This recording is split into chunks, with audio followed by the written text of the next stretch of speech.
नमस्कार, मैं हूं आलोक मेहता। एडिटर्स आई में आपका स्वागत है।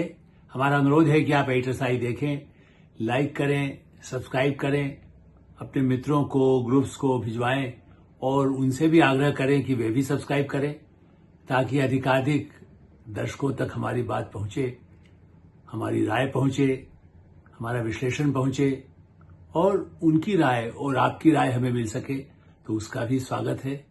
उससे हमारा भी कुछ ज्ञान बढ़ेगा, कुछ अगले कार्यक्रमों में उसके बारे में कुछ बात कर सकेंगे।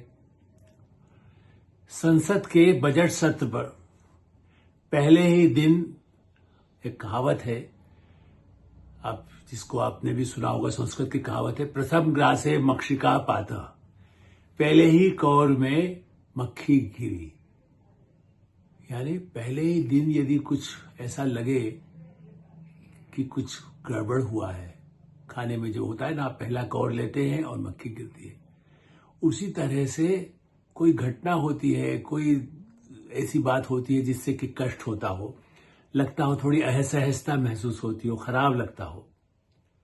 उम्मीद ये थी कि संसद का सत्र और खास करके बजट सत्र होने पर एक अच्छा वातावरण हो और प्रधानमंत्री नरेंद्र मोदी ने तो सदन में घुसने से पहले ही, जैसे आमतौर पर होता है जब सत्र शुरू होता है तो प्रधानमंत्री नरेंद्र मोदी, जो भी इसके पहले भी जो प्रधानमंत्री रहे, वो कुछ संबोधित करते हैं और आशा व्यक्त करते हैं कि बहुत सदन अच्छा होगा। तो प्रधानमंत्री नरेंद्र मोदी ने तो ये तक कहा था कि अच्छा है इस बार इस सत्र में कोई विदेशी ऐसी कोई नहीं हुआ है प्रयास जिसकी वजह से इस सत्र के ऊपर कोई काली छाया पड़े। मतलब उनके शब्द नहीं, उस तरह से उनका ध्वनि ये थी कि क्योंकि हर बार कोई एक ऐसी बातें उड़ जाती हैं जिससे कि पूरे सत्र पर वो छाया रहता है और कहीं विदेश से निकली हुई कोई बात होती है, विवाद होता है। आपने देखा ही है, हिंडनबर्ग हो, बोफोर्स से लेकर हिंडनबर्ग तक यदि हमेशा सत्र शुरू होने से पहले यदि कुछ चीजें आती है तो उसका असर होता है। तो इसलिए बजट सत्र से पहले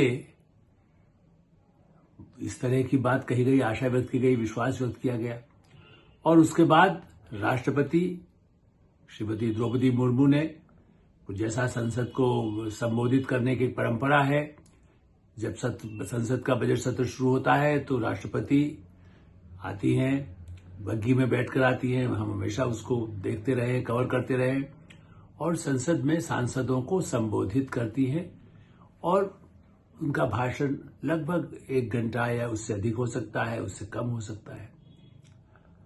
अब भाषण में तो निश्चित से जो उनको कहना है वो एक भाषण होता भी वही है, क्योंकि भारत सरकार उनकी मानी जाती है कि मेरी सरकार, कोई भी राष्ट्रपति जो संबोधित करता है क्योंकि उनके द्वारा नियुक्त सरकार है तो उसी सरकार होती है। लेकिन परंपरा और संसदीय परंपरा भारत के लोकतंत्र में यही है कि केंद्रीय मंत्रिमंडल भी जिस तरह से राष्ट्रपति क्या संबोधित करेंगी, सरकार ने क्या किया, वो उनको सामने रखती है और उसी को आधार बना करके राष्ट्रपति उस भाषण को सांसदों को बताती है, सुनाती है, बोलती है। उनका भाषण हुआ, उन्होंने सारी अपनी जो बातें बता सकती थी, उन्होंने महत्वपूर्ण उपलब्धियां, भारत किस दिशा में जा रहा है, क्या भारत की उपलब्धियां हैं, भारत के सामने क्या चुनौतियां हैं, भारत के सामने समस्याओं को निपटने के लिए क्या किया जा रहा है और अपनी सरकार की उन सभी बातों को, विभिन्न विषयों को, विभिन्न मंत्रालयों की और देखा जाए तो देश की और अंतर्राष्ट्रीय स्थिति को ध्यान में रख करके जो महत्वपूर्ण बातें हैं उनका पूरा भाषण हुआ। और उसके बाद प्रतिक्रिया में बस यहां पर ही गड़बड़ है। आज मीडिया के युग में प्रतिक्रियाएं हम भी लेते रहे हैं, देखते रहे हैं, लेकिन इस युग में ऐसी 1-2 टिप्पणियां नहीं, 3-4 ऐसी टिप्पणियां आई और उसमें एक तो बहुत ही, जिसको मैं भी मानता हूं कि अशोभनीय है। आप इस राजनीति से हट करके कहेंगे जब ये कहा जाए कि राहुल गांधी जो प्रतिपक्ष के नेता हैं लोकसभा में, वो कहें राष्ट्रपति का भाषण boring. No comment. No, the president was getting very tired by the end. Repeating the same thing again No, and she again. could hardly speak for him. थोड़ा उसके बाद वरिष्ठ नेता, संसदीय दल की नेता रह चुकी हैं, आज भी हैं, कांग्रेस पार्टी की प्रमुख वरिष्ठतम नेता हैं श्रीमती सोनिया गांधी, उन्होंने कह दिया कि वो poor lady, she was looking very tired, मतलब धीमे शब्दों में ही कहा, लेकिन किसी राष्ट्र पुअर लेडी इस तरह के शब्द का इस्तेमाल करना, देश के सर्वोच्च पद पर बैठी हुई गरिमा जिनकी होती है, जिस पद पर जो व्यक्ति बैठा है, उनका उनके प्रति सम्मान रखना। भारत में वैसा परंपरा नहीं है जो कोई भी बात राष्ट्रपति प्रधानमंत्री को लेकर के जो बातें कही जाती है तो उसमें पद की, सम्मान की, गरिमा की परंपरा रही है। लेकिन इस बात से मैं ये भी ध्यान दिलाना चाहता हूं, क्योंकि अब ये कहना आवश्यक है, इसको अन्यथा न लिया जाए कि मैं बहुत वर्षों से राष्ट्रपतियों के भाषण कवर करता रहा हूं, संवाददाता के नाते, पत्रकार के नाते, संपादक के नाते। अधिकांश राष्ट्रपतियों से पिछले दशकों में मिलने का भी सौभाग्य रहा है। और इस संदर्भ में मैं याद दिलाना चाहूंगा, चूंकि मुझे जो कष्ट होने का कारण भी है, मैंने बड़ा रिसर्च करके आज से भी लगभग 15 वर्ष पूर्व 2010 में एक पुस्तक लिखी थी। वो काफी भारत के राष्ट्रपति डॉक्टर राजेंद्र प्रसाद से लेकर के कलाम, प्रतिभा पाटिल, आप सब देख सकते हैं, भारत के राष्ट्रपति। अब ये आज की लिखी नहीं है, ये 15 वर्ष पहले सामयिक प्रकाशन ने छापी। बाद में भी मैंने कहा इसके और संस्करण निकले हैं, जो मैंने पहली बार जब छपी और उसके बाद और 3-4 संस्करण निकल गए। ये ठीक है कि उसमें जब तक जिन राष्ट्रपतियों का जिक्र था उसके बाद और भी राष्ट्रपति आए। अब इसलिए मैं कह सकता हूं कि मैंने कम से कम 10, 11, 12 सबका राजेंद्र बाबू के समय से तो मैं नहीं हूं, आप ये नहीं कहिएगा, लेकिन ये कह सकते हैं कि लगभग 12 राष्ट्रपति का कार्यकाल मैंने देखा है पत्रकार के नाते। कब से? क्योंकि 1972 से मुझे सौभाग्य रहा कि एजेंसी हिंदुस्तान समाचार, जिसका मैं कई बार जिक्र करता हूं, और उसके बाद तो अनेक प्रकाशनों में रहा, अलग अलग ग्रुप में रहा, भारत टाइम्स, हिंदुस्तान, दिनमान, नई दुनिया, भास्कर, ऐसे कई अखबार, आउटलुक, विभिन्न पत्र पत्रिकाओं में संपादक रह करके देश विदेश के और अवसरों पर राष्ट्रपतियों के साथ यात्रा के अवसर मिले हैं। इसलिए उनके भाषण भी जो संसद सत्र शुरू होने से पहले या विशेष अवसरों पर जो संसद को जब संबोधित करते हैं, चाहे हमारी अभी हाल में 75 वर्ष पूरे होने पर या संविधान के बनाते समय, उस समय संविधान को जब याद किया जाता है, उस पर विशेष कार्यक्रम, उसकी हीरक जयंती बनाए, संविधान दिवस बनाए, ऐसे समय में राष्ट्रपति के जो उद्बोधन होते हैं उनको सुनने के अवसर मिले हैं। रजत जयंती का हुआ, संसद का, उसकी हमारे गणतंत्र का, हमारी आज़ादी का, हमारी आज़ादी के 50 साल होने पर भी संसद भवन में रह करके मैंने आज से 25 साल पहले उसे देखने का, कवर करने का मौका मुझे मिला था।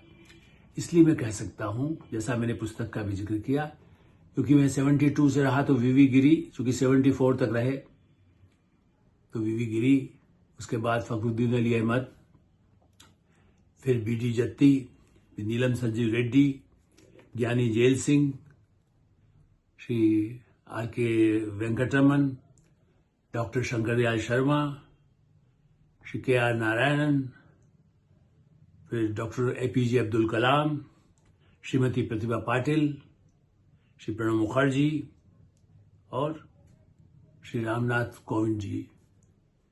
आप ये समझिए। हाँ, और उसके बाद अब इस समय जो राष्ट्रपति है द्रौपदी मुर्मू जी। ये सही है कि मुझे उनसे मिलने का, व्यक्तिगत रूप से मिलने का सौभाग्य नहीं हुआ, लेकिन फिर भी उनका वो गवर्नर के रूप में या और जहां पर कई ऐसे अवसरों पर उनको देखा, सुना है।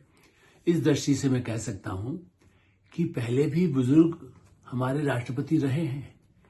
कई लोगों के साथ तो बड़े व्यक्तिगत मेरे, जिसको कह सकते हैं बातचीत, उपराष्ट्रपति रहे, वो वेंकटरमन जी हों, डॉक्टर शंकरदयाल शर्मा हो, डॉक्टर एपीजे अब्दुल कलाम हो, प्रणब मुखर्जी साहब हों, रामनाथ कोविंद जी हों, मतलब ऐसे तो कई राष्ट्रपति हमने देखे। या नीलम संजीव रेड्डी, मैं तो वो भी कहूंगा, मोरारजी देसाई जी से भी मुझे मिलने का सौभाग्य मिला उस समय। युवा पत्रकार होते हुए तब इतनी नहीं होती थी दिक्कत। प्रधानमंत्रियों से तो जैसा मैं कहता रहा हूं कि इंदिरा गांधी से लेकर नरेंद्र मोदी जी तक मिलने के सौभाग्य मुझे लगा है, और कई राष्ट्रपतियों से पुरस्कार मिले हैं, जिसमें जेल सिंह से लेकर के बाद आप ये कहिए कि वर्षों तक प्रणब मुखर्जी तक मुझे सम्मान के अवसर मिले हैं, जब उनके हाथों से सम्मान भारत सरकार के या किसी संस्था के हमेशा उनके साथ मिलने का, बहुत बातचीत करने का, अनौपचारिक बातचीत के अवसर भी राष्ट्रपतियों के साथ मिले। इसलिए मुझे बहुत ही अधिक झटका लगा है आज की इस घटना से। इतर हट करके कार्तिक चिदम्बरम तो बहुत ही मतलब जिसको कह सकते हैं उनका व्यवहार बहुत तीखा होता है। वो बहुत पढ़े लिखे वकील हैं, लेकिन उनकी टिप्पणियां कई बार बड़ी चुभने वाली होती रही है। मैं उससे कई बार असहमत और उनके विवादों को लेकर के भी बहुत आलोचक भी रहा हूं। वित्त मंत्री के रूप में वो जब से वो राजीव गांधी के कार्यकाल से उनको देखा है। लेकिन कार्तिक चिदम्बरम वो भी कुछ इस तरह की टिप्पणियां किया, या और भी डिफेंड करने के लिए राहुल और सोनिया गांधी की बातों का समर्थन करने के लिए कांग्रेस के नेता या प्रतिपक्ष नेता जिस हल्के ढंग से टिप्पणी कर रहे हैं। और मैं फिर से कहूंगा कि राष्ट्रपति 1 घंटे का भाषण पढ़ती हैं, चाहे प्रतिभा पाटिल रही हो या श्रीमती द्रौपदी मुर्मू जी हो। लंबा भाषण सरकार का लिखा हुआ लगभग 1 घंटा ही उसमें उस हिसाब से रहता है, कभी 1.5 घंटा रहता है, डिपेंड करता है कि वो जितना है। और उसमें उसको बोरी से आपको सांसदों को यदि जो बताया जाता है तो धैर्य, तो वैसे ही राहुल गांधी कितनी देर सदन में बैठते हैं, जब उनको बोलना होता है, हंगामा करना होता है या कुछ बातें होती है, कभी कभी वो कुछ ही समय बैठते हैं। हो सकता है वो सदन की कार्यवाही टेलीविजन पर देखते हो, जैसा प्रधानमंत्री नरेंद्र मोदी या वरिष्ठ मंत्री या हमारे कोई पत्रकार भी बाहर देख सकता है। मैं उस विवाद पर अभी नहीं जाता हूं कि वो सदन में कौन कितनी देर बैठता है, लेकिन उनको एक गरिमा मालूम है कि कितने उन्होंने और खुद आदरणीय सोनिया गांधी जी भी, हम बिल्कुल अपने मेरा ख्याल है कोई सब स्वीकार ही कर सकते हैं, उनका स्वास्थ्य कभी कमजोर होता है, कभी वैसा होता है, लेकिन हम सब उसके लिए हमेशा सहानुभूति भी रखते हैं। उनको बुजुर्ग यदि हैं तो उस हिसाब से रखते हैं। और आश्चर्य की बात यह है कि उनको कहा जा रहा है कि पुअर लेडी, वो तो इतना ज्यादा योगा और अपने स्वास्थ्य का ध्यान रख करके, और वो उनका जन्म तो 58 का है। आप ये देखिए कि उस हिसाब से हमारी उम्र भी उनसे थोड़ा अधिक है। प्रधानमंत्री नरेंद्र मोदी की उम्र भी अधिक होगी, और भी कई नेताओं की उनसे उम्र अधिक होगी।